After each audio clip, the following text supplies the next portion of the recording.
જમ્મુ કાશ્મીરના પહેલગામમાં થયેલી ઘટના ખૂબ નિંદનીય છે, દુઃખદ છે અને કાયરતાપૂર્વક જે આતંકીઓએ હુમલો કર્યો છે, નિર્દોષ પ્રવાસીઓના જીવ લીધા છે, તેના કારણે દેશભરમાં શોકની લાગણી જન્મી છે। સુરક્ષા વ્યવસ્થા સામે પણ સવાલો ઉઠ્યા છે। પહેલગામમાં મોટી સંખ્યામાં જ્યારે ટુરિસ્ટો સેંકડોની સંખ્યામાં ત્યાં હતા, ત્યારે સુરક્ષા સામે પણ સવાલ ઉઠી રહ્યા છે, કેમ કે ત્યાં આતંકવાદીઓ ગોળીબાર કરીને જતા રહે છે અને ત્યાં સુધી 26 જેટલા લોકોના મૃત્યુ પણ નીપજી જાય છે। અને આ ઘટનામાં જે રીતે પરિસ્થિતિનું નિર્માણ થયું હતું કે લોકો પોતાના પરિવારના જીવ બચાવવા માટે આમથી તેમ ભાગી રહ્યા હતા। આ ઘટનામાં 26માંથી 3 લોકો ગુજરાતના પણ હોવાની વાત સામે આવી હતી। સુરતના શૈલેષ કળથિયા નામના જે વ્યક્તિ હતા, જેઓ પોતાના પરિવાર સાથે જમ્મુ કાશ્મીર ફરવા માટે ગયા હતા અને આ દરમિયાન આતંકીઓ દ્વારા તેમના ઉપર હુમલો કરવામાં આવ્યો અને તેમાં તેમનું મૃત્યુ નીપજ્યું હતું। શૈલેષ કળથિયાના પાર્થિવ દેહને ગઈકાલે સુરત ખાતે લાવવામાં આવ્યું અને આજે સવારે તેમની અંતિમ યાત્રા નીકળી રહી હતી। કેન્દ્રીય મંત્રી CR પાટીલ પણ જે મૃતક પરિવારજનો છે તેમને સાંત્વના આપવા માટે પહોંચ્યા હતા। આ દરમિયાન શૈલેષ કળથિયાના પત્ની છે, તેઓનો આક્રોશ 7મા આસમાને જોવા મળ્યો હતો। તેમણે સુરક્ષા વ્યવસ્થા સામે સવાલ ઉઠાવ્યા અને જે આતંકીઓએ ઘટનાને અંજામ આપ્યો તેને લઈને વાસ્તવિકતા જણાવી સાથે કેન્દ્રીય મંત્રી CR પાટીલને જાહેરમાં આક્રોશ ઠાલવતા ખખડાવતા જોવા મળ્યા। અને જે રીતે મૃતક શૈલેષ કળથિયાના પત્ની છે, તેમનું કહેવું છે કે કોઈ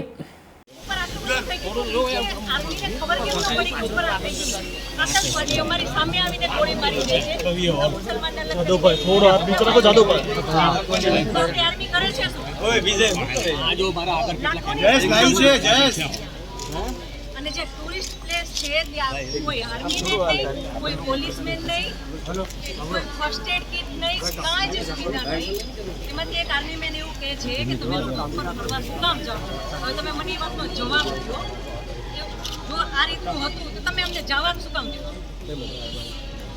નહીં? હવે મારા ઘરનો સ્તંભ વયો ગયો છે, હવે તમે મને પાછો આપો, મને પાછો આપો, મારે બીજું કાંઈ ન જોઈએ। આજ પછી કોઈ દિવસ કોઈ વોટ જ નહીં કરતા। જો આપણી ગવર્મેન્ટને પોતાની જ સુવિધા રાખવી છે, તમારા પાછળ કેટલા VIP હોય છે, કેટલી ગાડીઓ હોય છે, તમારો જીવ છે, આ ટેક્સ પે કરે છે એનો જીવ નથી। આ છોકરાઓનું શું, આનું ભવિષ્ય શું? આને ડોક્ટર બનાવી છે, આને એન્જિનિયર બનાવો છો, હું કઈ રીતે બનાવીશ? નહીં, મને ન્યાય જોઈએ, મારા છોકરાનું ફ્યુચર ખરાબ ન થવું જોઈએ।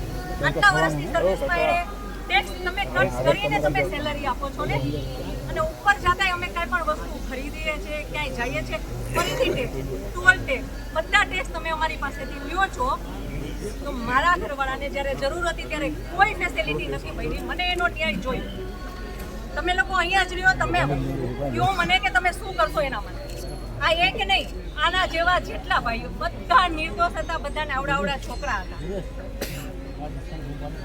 નહીં, સરકાર ખાલી એ છે કે અમે કરશું, આ બધું બની ગયું, આ બધાને હોસ્પિટલ ખબર નહીં શું ફેસિલિટી મળી ન મળી, બીજે દિવસે આટલો કરફ્યુ, રોડ બસો જ્યાં જોઈને નહીં સર, નહીં સાંભળો, તમારે સાંભળવું પડશે। જ્યારે બધું પતી જાય પછી આપણી ગવર્મેન્ટ આવીને ફોટા પાડે છે કે અમે આર્મી ઓફિસર અહીંયા હતા, પોલીસ અહીંયા હતા, નેતા આવ્યા છે, પછી શું કામ? અને આર્મી ઓફિસર એવું કેમ બોલી શકે કે તમે લોકો ઉપર જાઓ છો શું કામ ફરવા? અને ત્યાં એક બોલ્યો તો બાકીના બધા સાંભળતા હતા, તો કોઈ કાંઈ ત્યારે કેમ ન બોલ્યું? અમે ત્યારે બોલ્યા કે આર્મી મુર્દાબાદ કે આર્મી હાય હાય, તો અમને પકડીને કેમ અંદર ફેંકી દે છે? તો પોતાનું ઓફિસર બોલે છે તો કોઈ મોઢામાંથી એમ કેમ ન બોલ્યું કે તમે આવું કેમ બોલો? મેનર્સ બિહેવિયર તો આર્મી મેનમાં હોય એટલું બીજા કોઈ ના માનો। તમે લોકો જે ટ્રેનિંગ આપો છો એમાં આવું શીખવો છો? મને ન્યાય જોઈ, મારા એકના છોકરાઓને મારા પતિ માટે નહીં, ત્યાં જેટલા લોકોની જાન ગઈ છે એ બધા માટે ન્યાય જોઈ, બધાના છોકરાઓનું ફ્યુચર હોવું જોઈએ। બધા નહીં, ખાલી તમે ચોક્કસ એમ નહીં, અમને તમારા પર વિશ્વાસ હતો એટલે અમે